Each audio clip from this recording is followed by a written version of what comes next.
فما فوقہا کیا ہے؟ کیونکہ ہم نے آیت میں پڑھا کہ اللہ نہیں شرماتا کہ مچھر کی مثال دے، کیونکہ اتنا حیرت انگیز طریقے سے وہ پیدا ہوتا ہے، اتنے حیرت انگیز طریقے سے وہ اپنا کام کرتا ہے، اتنی ساری اس کی آنکھیں ہیں، دیکھتا بھی زبردست طریقے سے ہے، جو اپنا ڈنگ لگاتا ہے اس میں پہلے کٹ کر کے انجیکٹ کر کے پھر اوپر سے ڈس انفیکٹ کر دیتا ہے۔ فما فوقہا، اور پھر اس سے اوپر جو چیز ہے اس سے بھی اللہ نہیں شرماتا کہ اس کی مثال دے۔ مچھر جتنا حقیر ہے اس سے بھی ایک چھوٹی مخلوق اس کے اوپر رہتی ہے جس کو مچھر کی جوں یا کیڑا کہہ سکتے ہیں۔ اس جوں کے بھی بہت پیچیدہ اندرونی نظام ہے، کمپلیکس انٹرنل سسٹم ہے، جسے دیکھ کر اللہ کی قدرت کی نشانیوں کو سمجھنے میں مدد ملتی ہے۔ پیراسائٹ اوپر ٹاپ موسٹ حصے میں رہتی ہے مسکیٹو کے۔ مچھر جیسے حقیر کیڑے سے ملیریا جیسا خطرناک مرض پھیلتا ہے جس سے موت بھی واقع ہوتی ہے، اور بعض اوقات اتنی ڈیتھس ہوتی ہیں کہ جو کسی وار میں بھی نہیں ہوتی، صرف ملیریا کی وجہ سے۔ تو اس میں ہمیں کیا سبق ملتا ہے کہ اللہ کی بنائی ہوئی کوئی بھی چیز حقیر نہیں۔ یہ ہماری عقل چھوٹی ہوتی ہے، نظر چھوٹی ہوتی ہے کہ چیزیں چھوٹی نظر آتی ہیں اور ہم مذاق اڑانے لگتے ہیں۔ انسان کی عقل اور سمجھ اللہ کے آگے بے بس ہے۔ دین کی بات بتانے میں اعتماد ہونا چاہیے اور بتانے میں شرم نہیں آنی چاہیے۔ قرآن میں حجت اور بحث سے بچنا چاہیے، یعنی اعتراض نہیں کرنا چاہیے، کیونکہ گمراہ اور فاسق لوگوں کا شیوا ہے۔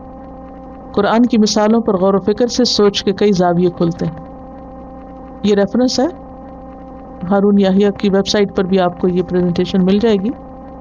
کوئی چیز جو آپ کو خیال آئی ہو؟ ان کا سوال یہ ہے کہ ہمارے اندر کس طرح اخلاص پیدا ہو، ہم اپنے آپ کو اللہ کے لیے کیسے خالص کریں۔ اب دیکھیے کہ جس کے ساتھ آپ کا جتنا زیادہ گہرا تعلق ہوتا ہے اس کے لیے آپ اتنے ہی زیادہ خالص ہوتے چلے جاتے ہیں۔ کسی انسان کے ساتھ آپ کب مخلص ہوتے ہیں؟ سوچئے، جب اس سے بہت محبت ہوتی ہے، پھر آپ اس کو دھوکہ نہیں دیتے، آپ اس کے ساتھ جھوٹ نہیں بولتے، آپ اس سے کچھ چھپاتے نہیں ہیں۔ ایسا ہی ہوتا ہے نا عام انسانی رشتوں میں۔ مثلا ایک ماں کو اپنے بچوں سے محبت ہوتی ہے، سچی اور خالص محبت جو بغیر کسی لالچ اور بغیر کسی غرض کی ہوتی۔ ماں ہر وہ کام کرتی ہے، کیا کسی کے کہنے سے یا ان کہے بھی، جو بچے کو فائدہ دیتی، تکلیف بھی اٹھاتی، کوئی اس کو انعام دے یا نہ دے وہ سارے کام خوشی سے کرتی ہے اس کی۔ اور کیسے کیسے کام کرتی ہے ماں اپنے بچے کے لیے؟ کون کون سے کام؟ صرف جو اچھے اچھے پسند کے ہوتے ہیں اور جو اس کا دل نہیں چاہتا وہ چھوڑ دیتی؟ بچے کی نجاست بھی صاف کرتی، اور کبھی احسان جتاتی، منہ بناتی؟ نہیں، بچے کی نجاست بھی شوق سے صاف کرتی یا نہیں؟ یہ سچی اور خالص محبت ہی کی وجہ سے ہے نا، ورنہ تو کسی انسان کی نجاست دیکھ کر آپ اس سے دور بھاگ جائیں۔ عموماً ایسے ہوتا ہے نا کہ اگر بچہ گندا اور نیپی گندی اور اگر اماں کہہ دے کسی بڑے بہن بھائی کو کہ ذرا تم دیکھ لو، بچوں کا ری ایکشن کیا ہوتا ہے؟ وہ بناتے ہوئے بھاگ جاتے ہیں۔ اگر ماں بھی ایسے ہی منہ بنا کے بھاگ جائے تو کیا ہو؟ اس کا ری ایکشن کیا ہوتا ہے؟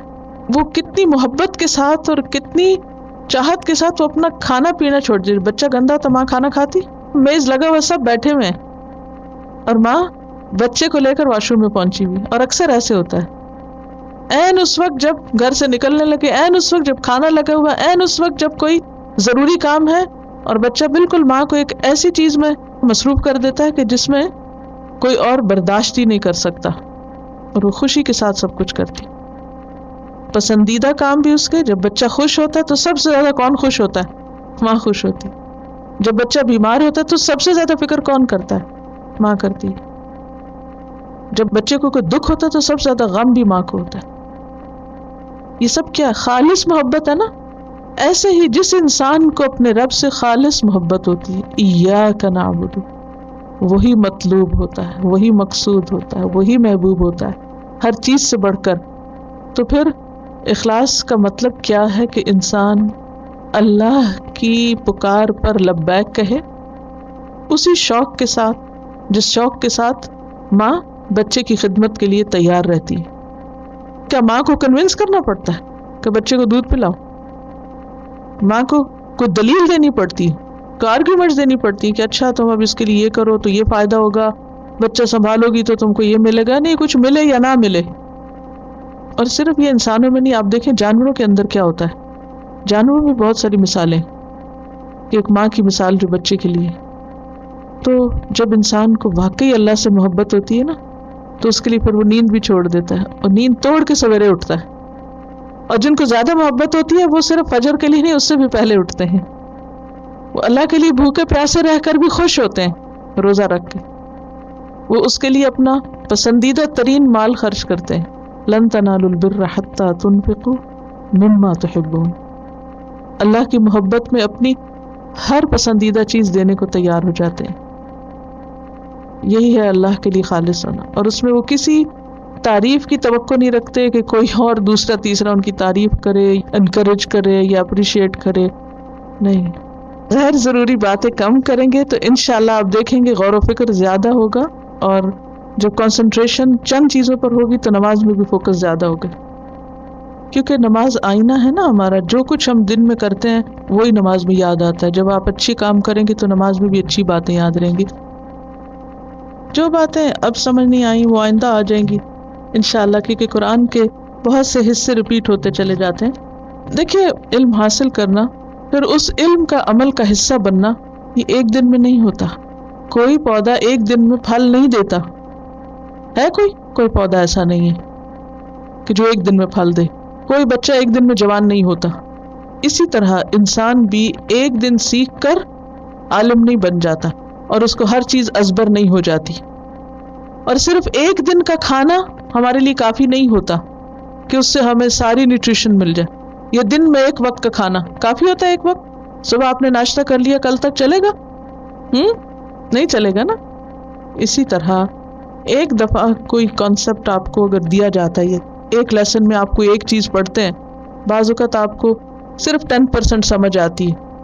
تو یہ کیا ہے؟ دراصل آپ کی ڈائجیشن. کچھ لوگ تھوڑا بھی کھائیں تو ان کو بہت لگ جاتا ہے نا، اور کچھ لوگ بہت بھی کھائیں تو ان کو کچھ نہیں لگتا. فقل قرآن میں آتا ہے، اوس بھی کافی ہو جاتی ہے اچھی زمین کے لیے. تو اسی طرح کچھ لوگ تھوڑا سا بھی پڑھتے ہیں تو ان کے عمل میں بہت تبدیلی آ جاتی ہے، اور کچھ لوگ بہت سا بھی پڑھتے ہیں تو ان کو کچھ فائدہ نہیں ہوتا. تو اللہ سے مانگتے رہیے کہ زیادہ فائدہ پہنچے. اللہم انی اسألک علما نافعا. یہ دعا اسی لیے، رٹنے کے لیے نہیں، یہ تو سمجھنے کے لیے. ٹھیک ہے، تو فکر نہیں کیا کریں، بس جو اللہ نے توفیق دی، جو مل گیا، اور مزید مانگے اور صبر کے ساتھ چلتے رہیں. کچھ آگے جا کے مزید فائدہ ہو جائے گا انشاءاللہ. ان اللہ لا يستحي ان يضرب مثلا ما بعوضة فما فوقها فاما الذين آمنوا فيعلمون انه الحق من ربهم واما الذين كفروا فيقولون ماذا اراد الله بهذا مثلا يضل به كثيرا ويهدي به كثيرا وما يضل به إلا الفاسقين الذين ينقضون عهد الله من بعد ميثاقه ويقطعون ما أمر الله به أن يوصل ويفسدون في الأرض أولئك هم الخاسرون. كيف تكفرون بالله وكنتم أمواتا فأحياكم ثم يميتكم ثم يحييكم ثم إليه ترجعون. هو الذي خلق لكم ما في الأرض جميعا ثم استوى إلى